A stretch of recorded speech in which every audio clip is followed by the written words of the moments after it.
Bom dia, então, irmãos. Vamos iniciar nossa escola bíblica orando ao nosso Deus.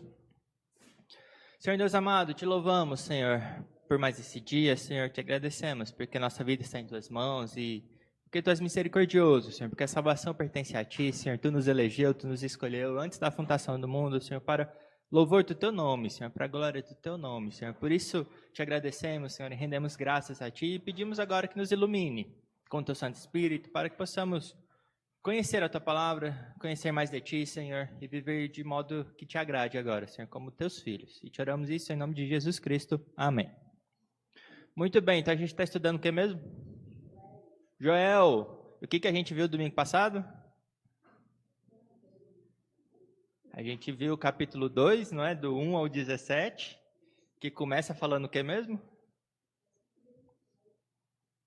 Ele começa, na verdade, falando sobre o grande e terrível dia do Senhor. O que tem esse dia?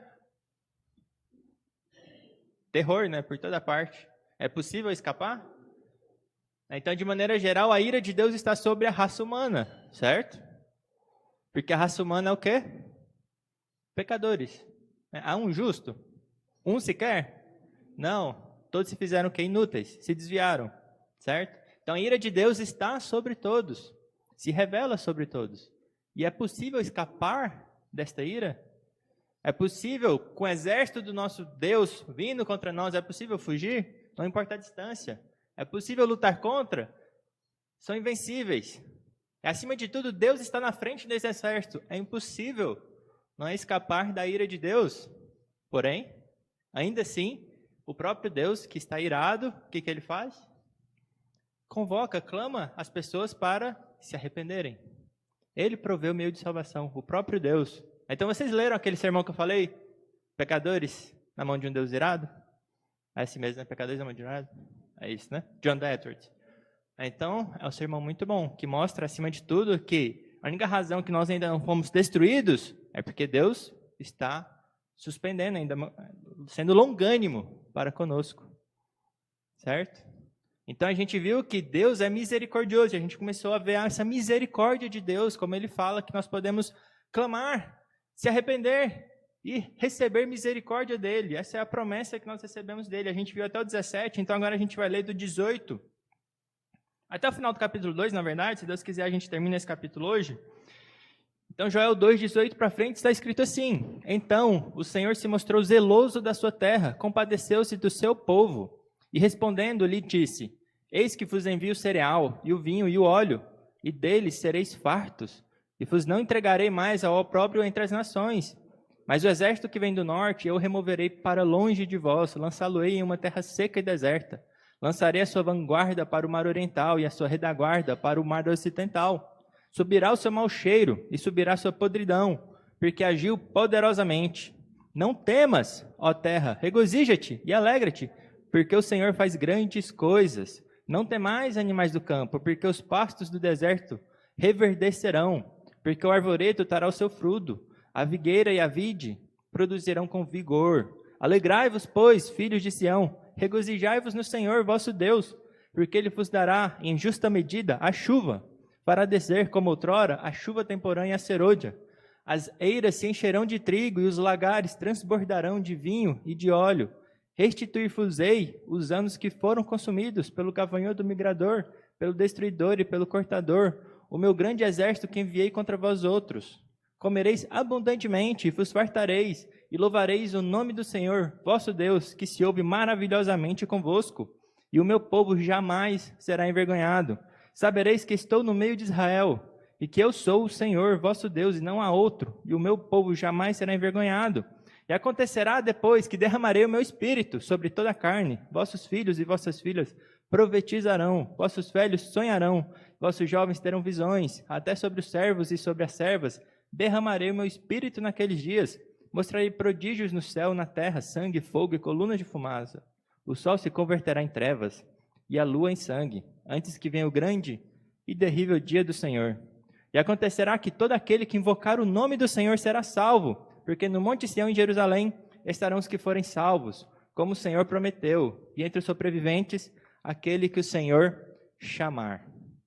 Meus irmãos, então esse aqui é o nosso Deus. Primeiro, incomparável. Que Deus é esse que, com toda essa ira, com justiça, onde nós merecemos nada mais do que morte, provê tudo isso, promete tudo isso e faz tudo isso, e não simplesmente fez de qualquer forma, mas ele se manteve justo e também o nosso justificador, por meio de Cristo Jesus que sofreu a nossa punição. Então esse é o nosso Deus, e ele começa aqui falando, então o Senhor se mostrou zeloso da sua terra, compadeceu-se do seu povo. Então o profeta começa confirmando que as orações, nosso clamor a Deus, não será em vão. Deus ouvirá, Deus nos ouvirá, ele se tornará zeloso da sua terra, compadeceu-se do seu povo. E o motivo principal dessas orações não serem em vão é que Deus o quê? Nos escolheu. É a terra dele, é o povo dele. Nós fomos feitos filhos de Deus.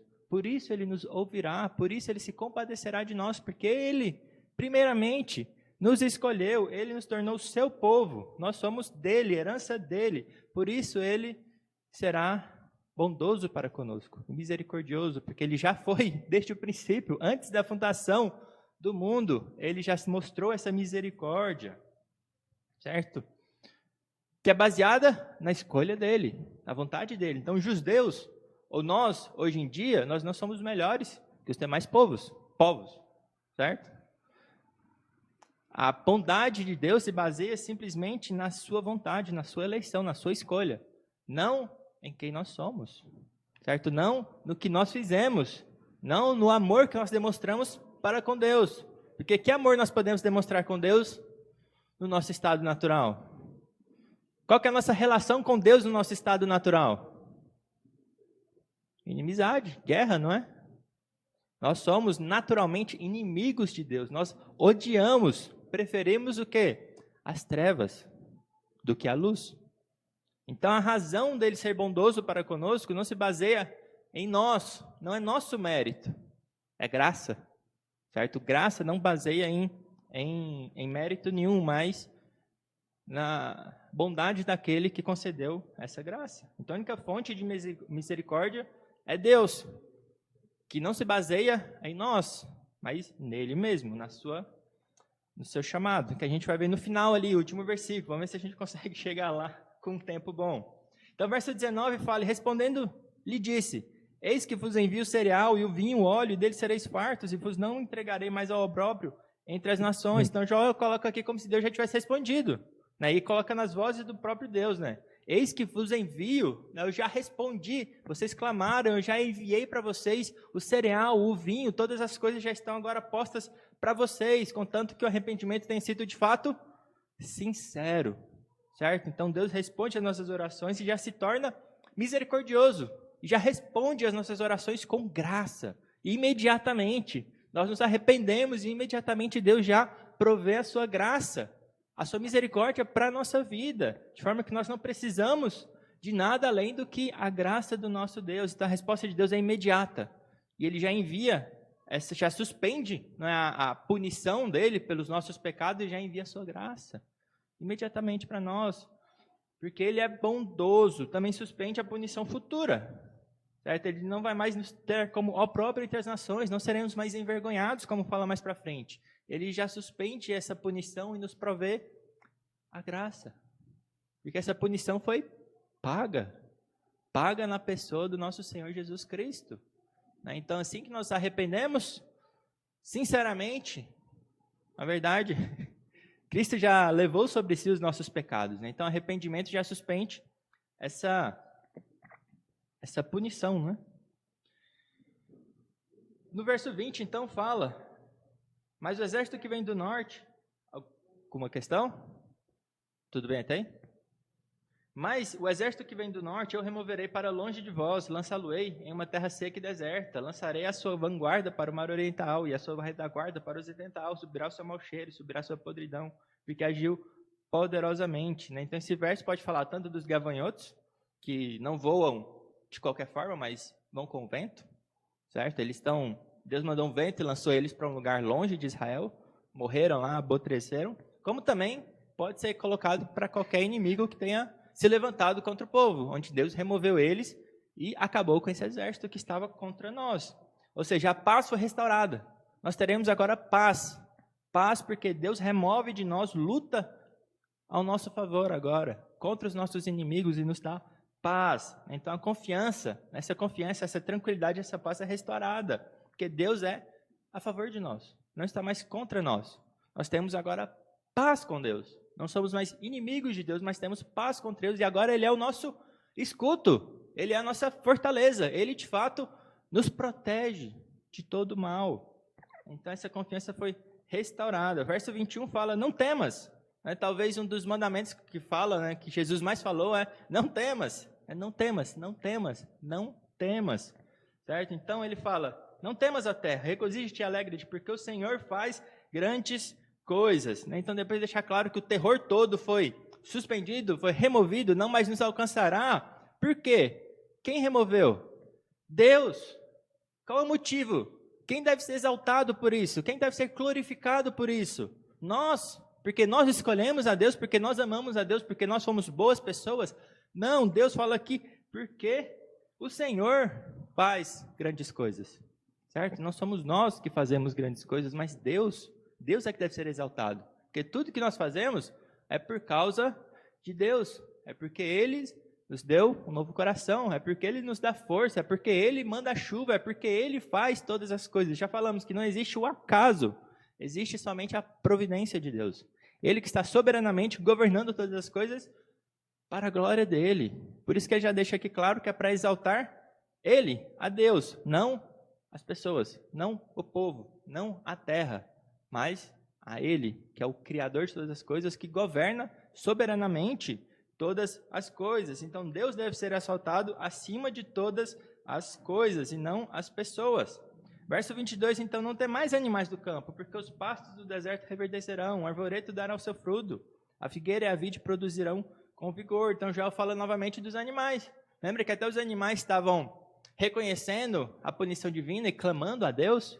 Então aqui de novo ele tem aquela ideia de exaltar os nossos sensos para perceber que os animais também, de forma que a maldição foi tão abrangente, foi tão implacável ao ponto de destruir todas as coisas, com aquela figura de linguagem onde o jardim do Éden estava na frente, passava o exército de Deus, o que sobrava atrás? Um deserto, sem nenhum alento. Certo? E todas as coisas foram então alcançadas pela maldição de Deus. E agora a bênção vai ser menor que a maldição? De forma nenhuma. De forma nenhuma, a bênção também vai alcançar todas as coisas. Aonde quer que a maldição tenha tocado, a bênção chegará com mais força. Certo? Tem um hino aí, que eu não sei se a gente tem essa tradução, ou esse hino traduzido, que fala até onde a maldição alcançou, é um hino acho que de Natal, não me lembro agora. Onde quer que a maldição tenha alcançado, a bênção, então a vida chegará também. Então essa é a ideia. Toda aquela infertilidade, esterilidade que estava na terra, em todas as coisas, os animais sofrendo, eles também agora receberão da bênção de Deus. Prosperarão também. Porque a bênção de forma nenhuma será menor que a maldição, que a destruição que veio. Então Deus, sem dúvida nenhuma, superabundará. Ficará muito melhor ainda do que era antes. Ficará um paraíso de fato. O jardim do Éden será restaurado. Aí se a ira não tivesse sido aplacada, a terra certamente não voltaria a frutificar. Então isso aqui é uma prova também que a ira de Deus foi aplacada. Certo? Porque a terra estava sofrendo por causa da ira de Deus, e essa ira foi aplacada. Então agora, esperamos o quê? Que todas as coisas prosperem, frutifiquem, porque não há mais a ira de Deus sobre o povo. No 23 e 24 ele fala, então, alegrai-vos, pois, filhos de Sião, regozijai-vos no Senhor vosso Deus, porque Ele vos dará em justa medida a chuva. Parece até música, não é? Fará descer como outrora a chuva temporã e serôdia. As eiras se encherão de trigo, os lagares transportarão de vinho e óleo. Então Deus agora chama diretamente o povo para se alegrar. Lembra que a alegria tinha sido retirada? Agora a alegria voltou. E Deus chama o povo para se alegrar. Mas não para alegrar de qualquer maneira. Como é que ele fala aqui? Alegrai-vos, pois, filhos de Sião, regozijai-vos em quem? Na terra? Nas coisas que chegaram? Nas bênçãos? Na fartura que tem? Não, mas em quem proveu todas essas coisas. E a nossa alegria não está nas coisas dessa terra, mas ao Deus que dá essas coisas. E nós sabemos que Deus é que provê todas essas coisas. Nos alegramos no Senhor. não nas coisas temporárias, mas naquele que é eterno, naquele que é misericórdia por toda a eternidade para conosco. Então nós nos alegramos no Senhor. Diferente dos animais, nós podemos reconhecer que a raiz da alegria verdadeira não é na comida, nas vestes, no alimento, mas é na fonte de todo bem, que é o nosso Deus. Então nós podemos reconhecer que as coisas vêm de Deus e dar glória e graças a Deus, ao Deus que nos deu todas essas coisas, que nos dá a vida, que nos promete uma vida eterna, certo? Então a nossa fonte de alegria é qual? É Deus. Por isso que nós podemos ficar alegres, contentes, quando estamos o quê? Sendo perseguidos, quando estamos passando fome, quando estamos passando necessidade, porque a nossa fonte de alegria é em Deus. Porque Ele tem a nossa vida, a nossa alma nas suas mãos, certo? E a gente vai falar mais para frente ali sobre essas provações, não é? Então no verso 25 ele fala: restituir-vos-ei os anos que foram consumidos pelo gafanhoto do migrador, pelo destruidor, pelo cortador, meu grande exército que enviei contra vós. Então ele fala de novo do juízo que ele enviou e fala que ele vai fazer o quê? Restituir. Ele vai restituir. Que Deus misericordioso e gracioso é esse que vai nos dar de volta aquilo que foi consumido. Toda aquela tristeza que nós passamos de forma justa, Deus vai compensar por aquilo. Que graça que é do nosso Deus que nos dará todas as coisas. Na verdade, somos cordeiros em Cristo, nós receberemos todas as coisas. Que grande Deus é esse, que não simplesmente não nos deu o que nós merecíamos, mas nos deu muito mais, muito melhor do que nós de fato merecíamos. Certo? Por isso que nos alegramos de fato nele. Né? Ele é o Deus da restituição. Teremos então alimento, teremos fartura. Talvez não temporariamente, mas eternamente, sem dúvida nenhuma, nada nos faltará. Absolutamente nada nos faltará. E notem aqui que o profeta começa com bênçãos terrenas. Certo? Ele fala que teremos alimento, fala que teremos vestes, que teremos fartura. No versículo 26, então, ele começa falando: comereis abundantemente e vos fartareis, e louvareis o nome do Senhor vosso Deus, que se ouve maravilhosamente convosco, que o meu povo jamais será envergonhado. Então ele começa falando primeiro das bênçãos terrenas, mas ele não vai parar por aí. Depois a gente vai ver ali do 28 para frente, que esse é um sinal da bênção de Deus, um sinal visível das bênçãos de Deus, mas as bênçãos não param por aí. Então no 26 e 27 ele fala isso: comereis abundantemente, né? Sabereis, 27, sabereis que estou no meio de Israel, que eu sou o Senhor vosso Deus, e não há outro. E o meu povo jamais será envergonhado. Então aqui a gente vê a prova de que o povo de fato se arrependeu verdadeiramente. Que está ali no 26. Fala que comeremos abundantemente, o povo comerá abundantemente, vos fartará e fará o quê? Louvará o nome do Senhor.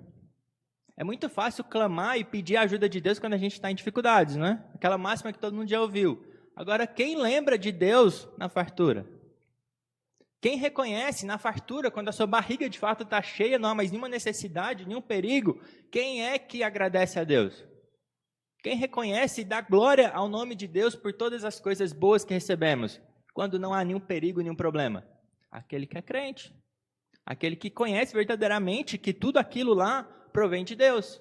Essa aqui então é a prova de que o povo de fato arrependeu sinceramente, não porque tinha alguma coisa lá alcançando, um terror tremendo, uma necessidade fazendo com que eles clamassem a Deus da boca para fora, mas foi do coração. Porque no meio de toda essa fartura, louvaremos o nome do nosso Senhor. Um exemplo para nós hoje em dia, ainda mais no Brasil, por mais que tenha notícias não tão boas assim de futuros próximos, nós vivemos um tempo bom, com muita fartura, com muita tranquilidade. Louvamos ao nome do nosso Deus, reconhecemos e agradecemos a Deus por toda essa bondade que estamos presenciando aqui, onde nós podemos estar de portas abertas, louvando ao nome do nosso Deus, sem que ninguém venha aqui e nos obrigue a falar isso ou não falar aquilo, a fazer isso ou não fazer aquilo, de outra forma seríamos presos, fechados e tudo mais. Reconhecemos a boa mão de Deus nisso e louvamos a Ele de fato por todas as coisas, por mais que não tenha nenhuma necessidade grande em nós, louvamos ao nosso Deus, certo? Então, oferecemos a gratidão devida. Joel também afirma que Deus agirá de forma maravilhosamente. Maravilhosa, né? Deus ouve maravilhosamente, né? Se ouve maravilhosamente conosco, de forma que não restará agora. Alguma pergunta? Sim. Eu queria saber o seguinte, Daniel. Essas catástrofes climáticas que têm acontecido, alagamentos, desmoronamentos sucessivos, né? Então, lá o pessoal veio a chuva, alagou, perderam tudo, não tudo ainda, né? Eu diria que é o primeiro gafanhoto. Mas aí, uma semana depois, veio outra chuvarada e mais um gafanhoto, né? E assim sucessivamente. A gente pode associar essas catástrofes a isso também que o povo estava passando? Olha, Fazer isso? eu creio que sem dúvida nenhuma, porque quem está no controle de todas as coisas? É Deus. Todas as coisas, como fala Romanos, todas as coisas cooperam para o bem daqueles que amam a Deus. Então, sem dúvida nenhuma, todos os males que acontecem, mesmo frequentemente, catástrofes climáticas acontecendo, é Deus mostrando, Deus demonstrando que Ele está no controle de todas as coisas e devemos o quê? Buscar a Ele, se arrepender, sempre buscar ao Deus que comanda todas as coisas. E se aconteceu em uma cidade várias e várias catástrofes, é um sinal de alerta, sem dúvida nenhuma. Como no meio da igreja, aqueles que não participam da mesa dignamente, e não havia poucos que morriam, isso era um sinal que Deus não estava contente com o que estava acontecendo. Deus pode ser longânimo, Deus é longânimo. Por isso que a gente não tem Sodoma e Gomorra sendo destruída vez após vez. Aconteceu uma vez, mas a gente não tem vez após vez, porque Deus é longânimo. Mas não é de se, como que Pedro usa lá? Não é de se espantar que aconteça essas coisas na Terra. Não é de nos assustar. Deveria ser algo esperado que isso aconteça. Isso, especialmente para os que são crentes, que estão sofrendo por essas coisas, é um sinal maior ainda de buscar a Deus, de clamar a Deus, porque o fim dos tempos está próximo. O grande e terrível dia de Deus está próximo. Devemos buscar o nosso Deus hoje, certo? Então, é a aplicação direta do que está aqui, sim, creio eu. Então, isso a gente pode trazer para a nossa vida, né? Sim. É difícil falar assim, por que isso está acontecendo? Foi por causa de um pecado meu? Que é aquela história do cego lá que Jesus curou. Que os discípulos perguntaram, por que ele era cego? Foi ele que pecou ou foram os pais dele? Qual que foi a resposta de Cristo? Nenhum nem outro. Foi por quê? Foi para a glória de Deus. Então, em resumo, todas as coisas são para a glória de Deus. Não dá para falar, porque nós estamos aqui em pecado que faltou água. É difícil fazer essas associações, exatamente do porquê. Mas tudo isso é, sem dúvida nenhuma, um sinal de que há um problema com toda a raça humana. O mundo não está como deveria ser. Exatamente, eu concordo plenamente. E também não podemos nos esquecer do passado, né? Quando o pecado entra no mundo, afeta todas as coisas. Não só a raça humana, a natureza, todos sofrem, tudo que é criado sofre as consequências desse pecado. Né? Nesse momento ali, só nesse momento, né, de uma queda, um mal catastrófico, né? Lembrando também dessa relação que o pecado afetou. Ao ponto que Paulo fala que a natureza clama e geme e espera a redenção. A natureza também será redimida de todo o problema que o pecado que o homem, o representante de Deus, trouxe ao mundo. Certo? Então tudo isso será resolvido só na vinda de Cristo.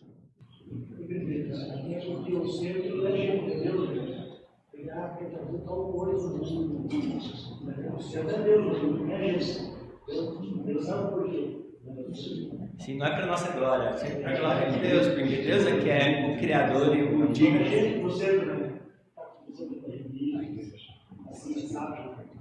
Então o sofrimento deve servir para a gente para quê? As provações servem para quê?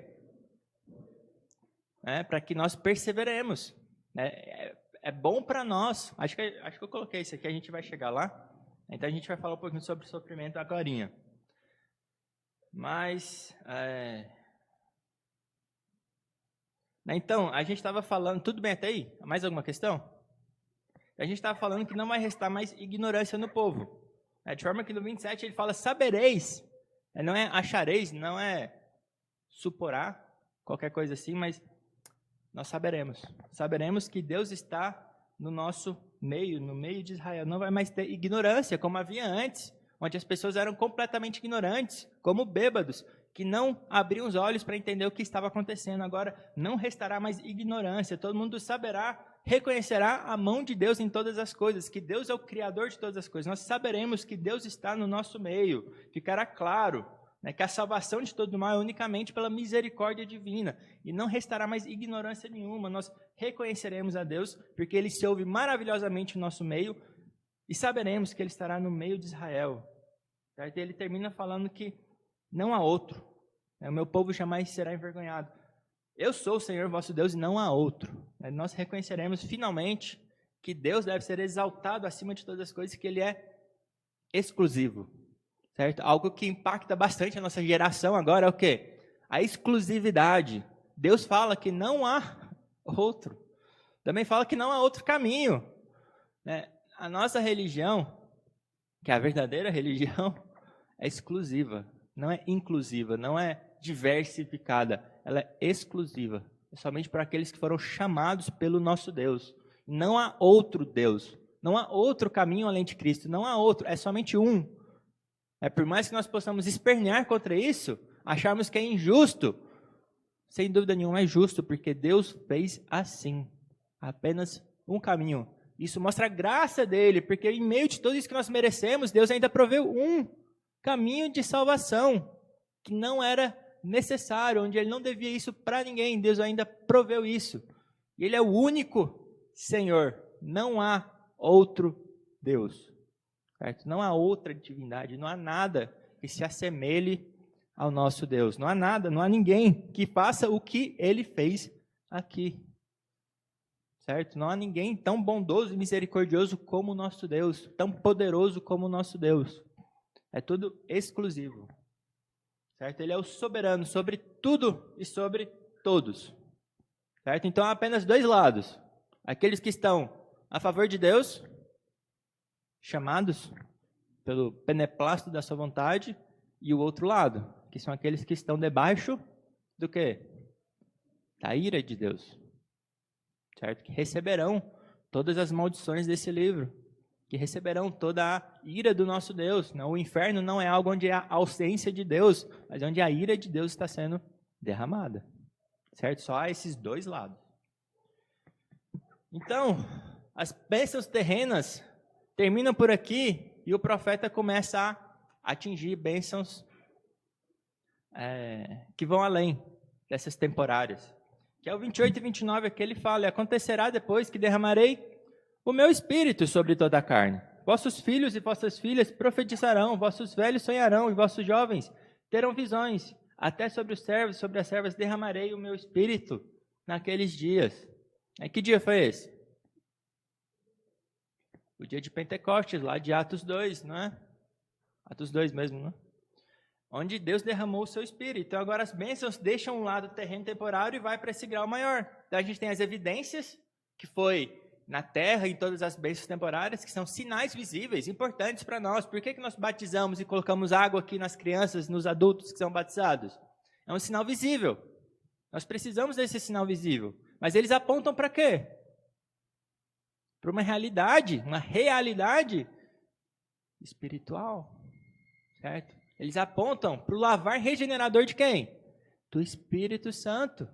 Certo? Então, isso aqui, depois de todos esses sinais visíveis que Deus deixou claro, ele fala agora, então, sobre o Espírito, que será derramado sobre toda a carne, sobre essa bênção maravilhosa que é receber de Deus o seu Espírito.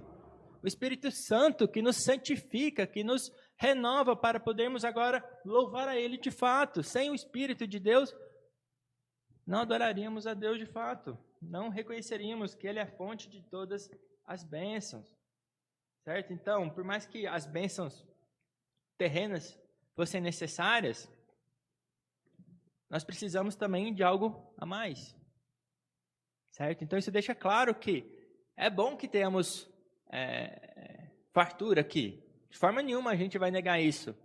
Mas se você se contenta e clama somente pelas coisas terrenas e temporárias, há um problema.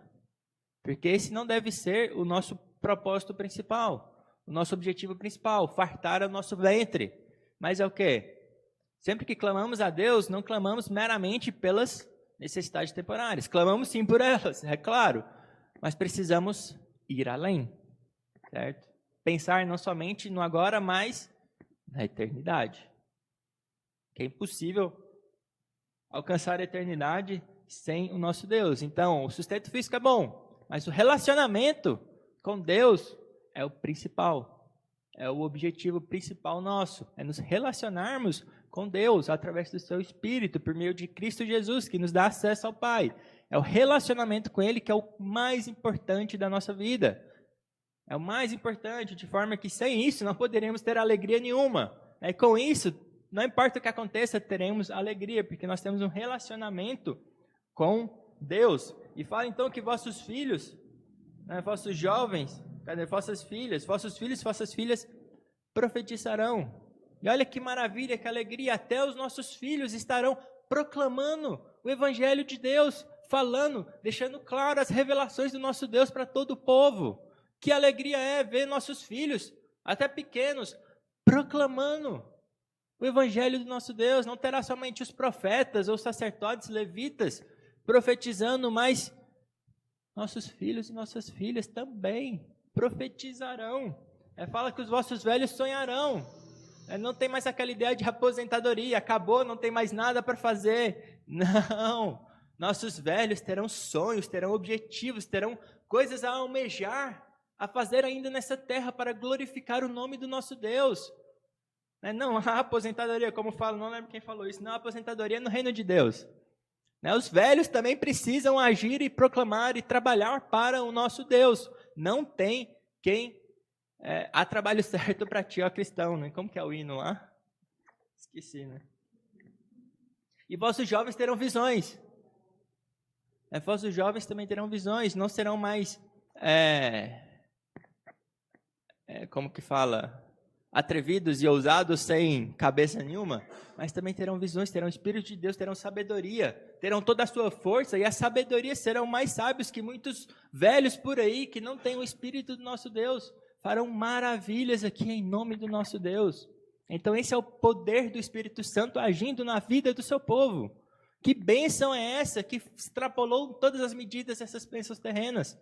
Onde o nome de Deus será de fato, sem dúvida nenhuma, exaltado, porque o Espírito de Deus está habitando no seu povo. Então não há bênção maior que essa para o povo de Deus, para a igreja de Deus, onde não haverá mais distinção, até sobre servos e servas, senhores, servos, servas, não importa quem for, não importa a raça, não importa a posição, não importa se é ministro, se foi ordenado, se é profeta, se é presbítero, não importa quem seja, todos receberão do Espírito de Deus.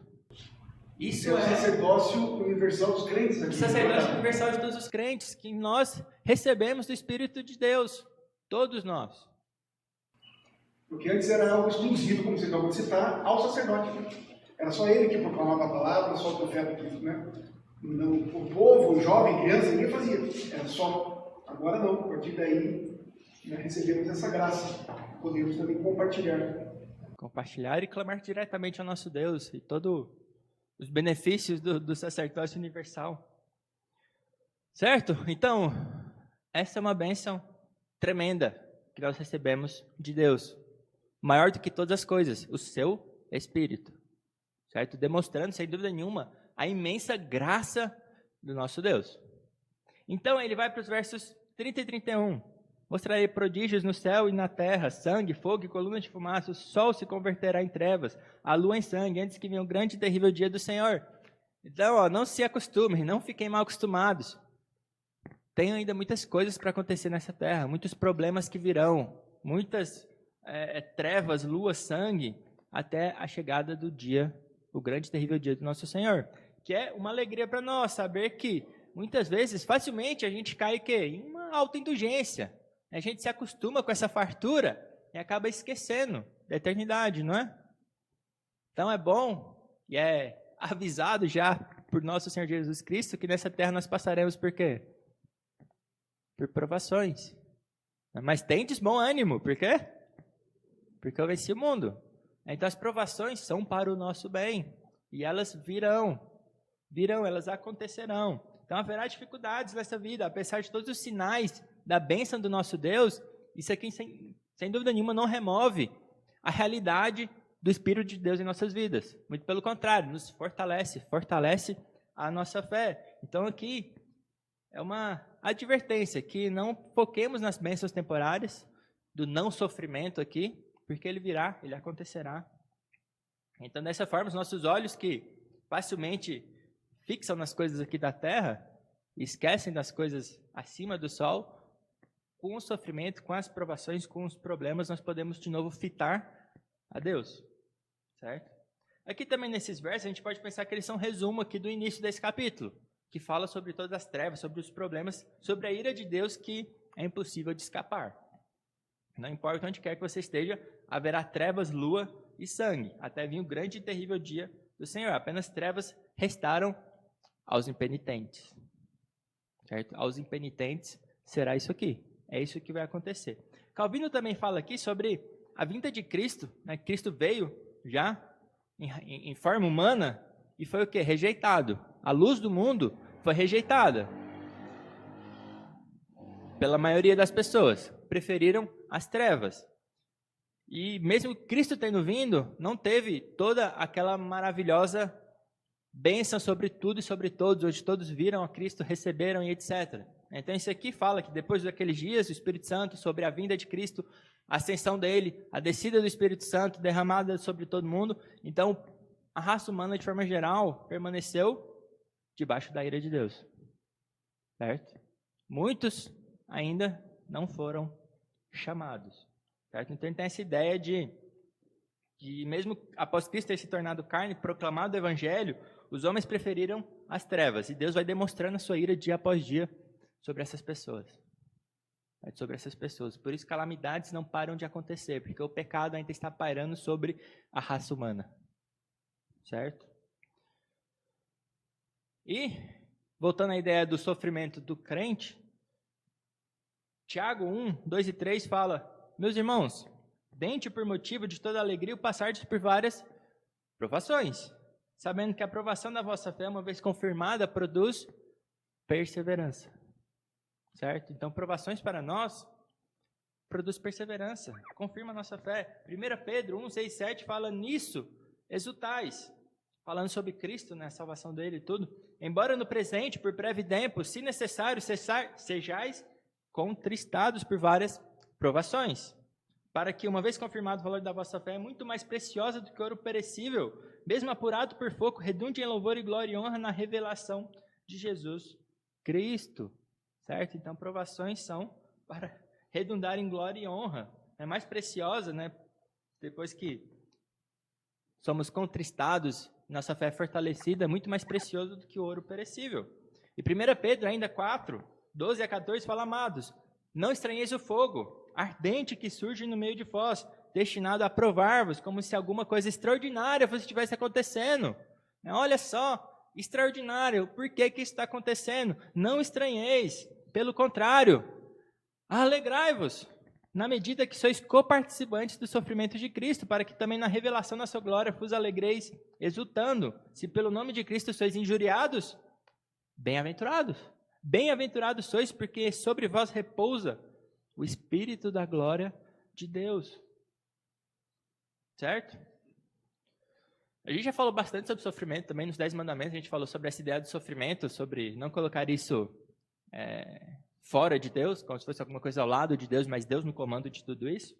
Então, ele chega e fala sobre o grande e terrível dia do Senhor novamente. Né? Então, fica claro que haverá um dia de juízo.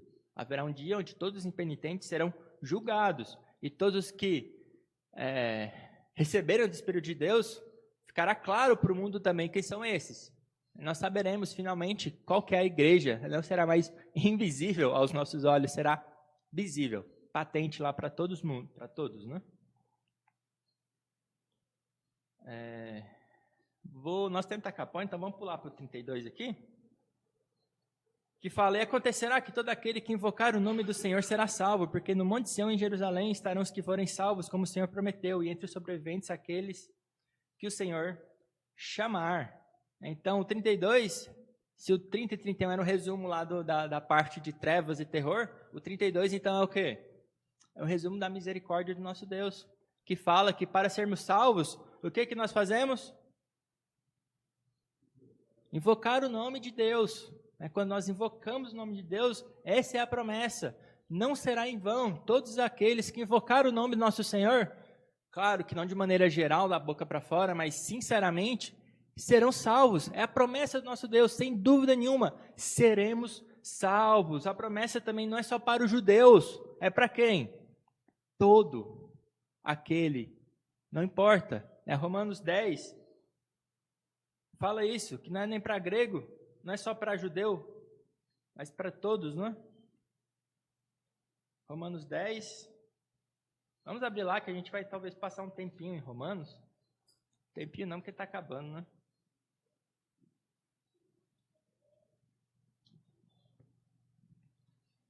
Onde Paulo cita esse versículo. Então fala ali, porém que se diz, versículo 8, né? Romanos 10, 8, porém que se diz, a palavra está perto de ti, na tua boca e no teu coração, isto é, a palavra da fé que pregamos. Se com a tua boca confessares Jesus como Senhor, e em teu coração, então o coração não está fora disso, mas em teu coração creres que Deus o ressuscitou dentre os mortos, serás salvo. Versículo 10, porque com o coração se crê para a justiça e com a boca se confessa a respeito da salvação. Porquanto a Escritura diz, todo aquele que nele crê não será confundido, pois não há distinção entre judeu e grego, uma vez que o mesmo é Senhor de todos, rico para com todos, para os que o invocam. Porque todo aquele que invocar o nome do Senhor será salvo. Certo? Como, porém, invocarão aqueles que não creram? Então fala da necessidade de enviar e proclamar o evangelho do nosso Deus. Então não há mais distinção. Todo aquele que crer será salvo. Eu vou pular algumas coisas aqui também, então, e passar para a parte principal, final, que é a parte principal ali, que fala que aqueles que o Senhor chamar. Então, aqui a gente está falando sobre um decreto do nosso Deus, é um dos decretos divinos do nosso Deus, sobre predestinação, ou mais especificamente sobre eleição. Certo? Então, qual que é a base de tudo? Todas essas misericórdias do nosso Deus? A eleição divina. Essa doutrina que nós chamamos que é uma doutrina da graça. Por que nós chamamos de doutrina da graça? Por que a eleição, que causa tanta... A eleição como nós a definimos, como a Bíblia a define, por que causa tanta revolta e até mesmo entre cristãos? Mas nós chamamos de doutrina da graça. Por quê? Porque ela demonstra, deixa claro que é pela graça. Não é com base em nós, não é porque nós escolhemos. Não é porque nós fizemos isso, foi porque Deus mostrou a sua graça. Porque se fosse porque a gente fez alguma coisa, isso deixa de ser graça. Afinal, graça não é porque por algum motivo que você fez, não é alguma dívida que Deus tem para contigo, porque você escolheu Ele, então Ele é obrigado a te salvar, alguma coisa assim. Mas graça é porque você não merecia, não pedia, não clamava, mas Deus mostrou então graça a você. E é o que fala Romanos, então, capítulo 9, fala, amei a Jacó, porém, rejeitei, me aborreci, odiei a Esaú. E ele fala logo em seguida, que diremos, pois, a injustiça da parte de Deus? Sem dúvida nenhuma, ele está falando do tipo de eleição que causa os povos a falarem, isso não é justo.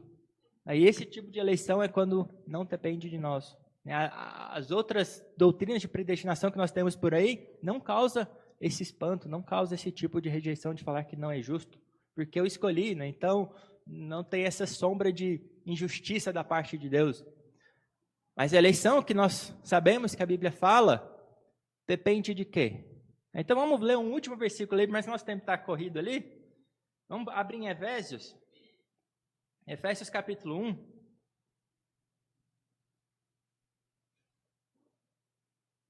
Calvino fala que a doutrina da eleição é uma doutrina que tem que ser tratada com muita cautela, que é uma doutrina cheia de graça, e a gente tem menos de Já passou o nosso tempo. Mas nós já ouvimos falar muito sobre essa doutrina aqui. Então, Efésios capítulo 1, do 3 para frente, fala assim: Bendito Deus e Pai do nosso Senhor Jesus Cristo, que nos tem abençoado com toda sorte de bênçãos espirituais nas regiões celestiais em Cristo. Então, o que nós estamos falando aqui? Das bênçãos espirituais que estavam falando antes, em Joel também. Então, como que ele continua? Versículo 4, assim como nos escolheu nele. Quando? Antes da fundação do mundo, para sermos santos e irrepreensíveis perante ele em amor. Nos predestinou, já definiu o nosso destino de antemão para ele, para a adoção de filhos, por meio de Jesus Cristo. Segundo o quê? Qual que é a base da eleição? É a vontade. Não é um arbítrio, mas não é o nosso arbítrio. É o arbítrio de quem? De Deus, que é a vontade. Que é o quê? Boa, perfeita, é o beneplácito da sua vontade, para louvor e glória da sua graça, que ele nos concedeu gratuitamente no amado. É a graça de Deus. É pela graça de Deus que nós temos todas essas misericórdias derramadas sobre nós, pela eleição, que nós reconhecemos sem dúvida nenhuma como a doutrina da graça do nosso Deus. Certo? Infelizmente não tem tempo para a gente expandir muito sobre essa doutrina, mas já discutimos bastante ela aqui. Qualquer coisa podemos discutir depois também. Até aí alguma questão que vocês queiram falar? Para a gente encerrar o capítulo 2? Não. Então, pastor, pode orar para a gente, por favor, para encerrar?